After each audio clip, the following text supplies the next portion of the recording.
All right, welcome Showdown fans. Well, we're going to be talking about a new series for the Showdown. We just had a great success with the land barge in the winter, so for the summer, fittingly, we're going to do the Beach Racer series. Now, we've done these cars in the past a little bit. Not much has really changed if you're familiar with those rules, but we are going to expand the years, and I'll cover some of the rules just to make sure. So might take a little while in this video. We're going to try to cover everything, but I sure look forward to you guys joining in this race because it's going to be a blast. So let's just get started. Okay, the first thing we're going to talk about is the years that are allowed in the race. So we're going to have two different eras here. We're going to have pre-war, 1936, 1941.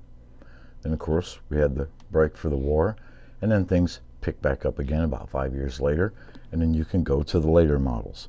We're going to do 1936 to 1958.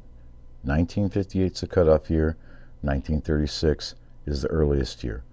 Anything in between that. Now, when I say anything, I have to make this very clear because we've had some problems in the past. That doesn't mean you can make ambulances, hearses, El Caminos, rancheros. What raced at the time is what is allowed. It's really simple. Google it. Do your research. That's part of modeling. That's part of this series. Do the research. Learn about the cars. Learn what they raced and what they didn't race. If in doubt, all you have to do is ask me, and I'll give you a yay or nay. But between 36 and 58, you've got a great selection of cars to choose from, so I can't see there being an issue. The model kits, 125th scale is preferred. 124th, that's fine. There is a size difference. I just prefer 125th. If you have one that's 124th, it'll be just fine. Another question that's came up is 3D, and resin bodies. Again, I don't have a problem with that. 3D or resin, as long as the cars were a part of this race series back in the day, you're good to go. So I will say one thing with some of the 3D prints that most of you guys already know. Some of them are not as sturdy as they should be. They can be very brittle, and when we're out here racing in combat, I can't promise there won't be any damage. At the last race, we had two 3D cars show up, and both of them were broken just by shipping, and we had to glue them back together the best we could. So keep that in mind before you fire up the printer. But anyway, 1936 to 1958. I hope that sure gives you a wide variety. Okay, we're going to talk about the rules for the body. Regardless which one you choose, we're going to make this very simple. There's no modifications. Okay, so there's no sanding out or hogging out the wheel wells. There's no chopping the roof. The way the kit comes, that's the way you build it. So just keep it stock. I can't make that any easier than that. So I don't know what question you would have, but bottom line is just keep it stock. As far as appearance goes, if this is your first time with one of our series, I have to tell you that it's all about the modeling first. Okay, performance and how it does on race day, yes, that's important too, but this is about modeling. I want you to try to create something that would have been raced back in the day. So for example, this is a Fonny Flock car that I did a long time ago following a prototype photo, and then over here is just simply my little rat rod adventure here. It's a race car, supposed to look like a race car, so it fits in the theme. So you don't have to do a prototype, but you have to make it look like it would back in the day. My best suggestion, Google, do your search, research the cars. It'll tell you everything you need to know. Model kit, you'll see the one in the background. Let's say, for example, I'm going to do that car, and you want to do that car. Well, I don't care. If we have doubles, triples, doesn't matter to me.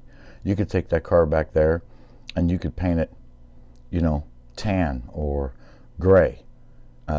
If it looks like it would have raced back in the day, then that's good to go for the paint. As far as the interior goes, I do want a driver figure. There's not going to be any Lexan uh, interior drivers. You can use flat cardstock and an actual driver figure. They're out there, or I can pour some in resin if you need them. Roll bar, sometimes they had them, sometimes they didn't. It's up to you as a modeler to decide how much detail you're going to put in. If you want to make a full interior, go right ahead. But you have to have that. The glass, front and rear at least. You have to have that. Side windows, not so much, but you need to have the glass front and rear. So that basically covers all the modeling aspects of this. So I hope that it helps you. Now we're going to get on, we're going to start talking about the chassis and a few other rules. Okay, time to talk about chassis. Just like with the land barge, I'm going to allow H&R and ProTrack only in the prefab chassis. So if you're not comfortable soldering or scratch building, I still want to see you model and join the race, so you can use either of those two chassis. But really prefer to see you scratch build, because that's what it's all about. So, you know, get that iron hot, give it a shot. There's a lot of people involved in this series that will help you. So, you know what, just get out of your comfort zone a little bit and see if you can scratch build your own chassis. But then again, it's not required. And that's it. We're not going to allow any plastic chassis, any 3D chassis. This is brass and steel. So, like I said, if you have any questions, wanting to get started, always feel free to ask. Okay, as far as wheels and tires are concerned, I can give you my best suggestion, and that is to use the CB Design Steely wheel. You won't need an insert. It looks great, and it's the proper width. We're talking about 11 millimeter, some call them 12, but that's what they are, or as some people like to call them, the fronts. But that's the wheel that you need to use all the way around. So you can't have any big super wide steamrollers in the back. They didn't have it back then, so that's what we're going to have. The tires, Paul gauge urethane, so we're going to go urethane all the way. If you don't want to use the CB Design wheels and you have the old ProTrack or H&R wheels, make sure you use the 12 millimeter fronts like this. You can use that, and then you can get the Paul gauge tires that have the zero, that have no rib, and you can glue them on. But I highly suggest using this wheel. And then we have the sizes here for the Paul gauge tires. So the first size is, you know, is a taller diameter. So that's a 28-12-5, and the 5 means it matches the rib here. So it's just a slip on to the wheel. The second size is the 26-12-5, and that's acceptable too. It'll go right on there. And also the Paul gauge makes like an H&R donut tire, and that can be glued onto these wheels if you want. But so that's the wheel sizes and the width, and you must use Paul gauge urethane. Okay, time to talk about the components inside. As far as power goes, we're going to get right to it. We're going to use the Predator motor, 17.5 motor. It's a great motor. It worked great for the land barges. Got plenty of torque, plenty of power. And this time, this is the spec motor. No more Baby King. We don't have availability issues anymore.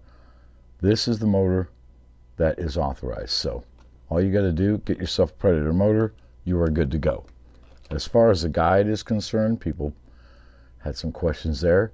You can use 1/24th, 1/25th scale, you know, guides if you want to, like I have in this one. That's fine. If you want to use some of the 132 guides, slotting plus, that's fine too. I can tell you right now, in my opinion, this is the best bang for your buck.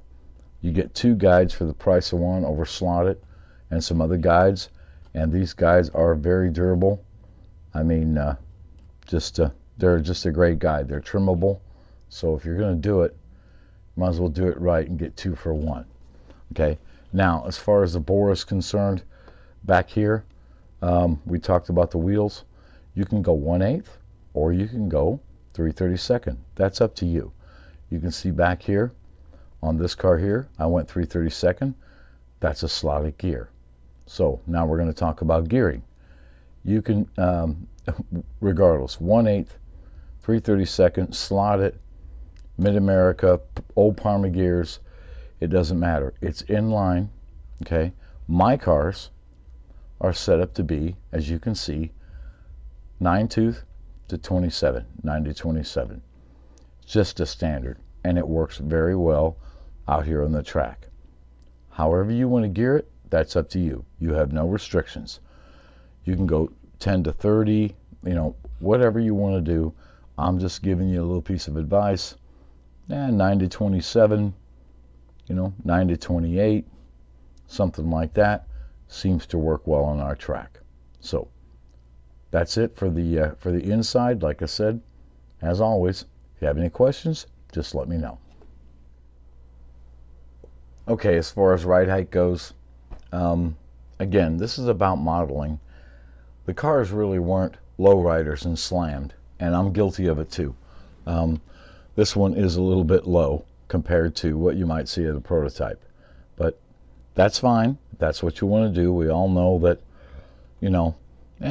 going low can sometimes help you with performance, but there is too low. So 1/8. Okay, I'm giving you 1/8 clearance so that you don't drag my track. So you can set it up the way you want, but you can't alter or grind the body or anything like that to slam the thing anymore. So it's only going to go so low. So you're going to get 1/8 clearance, and well, that's your clearance. As far as parts availability, well, you got to take your hat off to Slot Car Corner. They have everything. They have the motor brackets, the guides, the gears. They have the motor. So everything you need to build these cars, they have. They have all the brass. They have the steel wire. So if you can't get it locally, check with them online. If you need help with any links or anything like that, we'll help you out. So shouldn't be hard for you guys to find everything you need to build one of these cars. And there you have it. So, we have two different eras. You can do anything you want. Just remember that regardless of what you pick, you can go early, you can go late. One car. So, one entry. I don't know which way you want to go. You can go either way. But one entry. They are going to be raced together, like I said. So, you just pick which one you want. Now, in the links down there below and on the page, you'll see a little background on our track, so it helps you with dimensions and stuff. But I really look forward to you guys putting together some great cars. This is going to be fun. I cannot wait for this. So, welcome to the SummerSlam.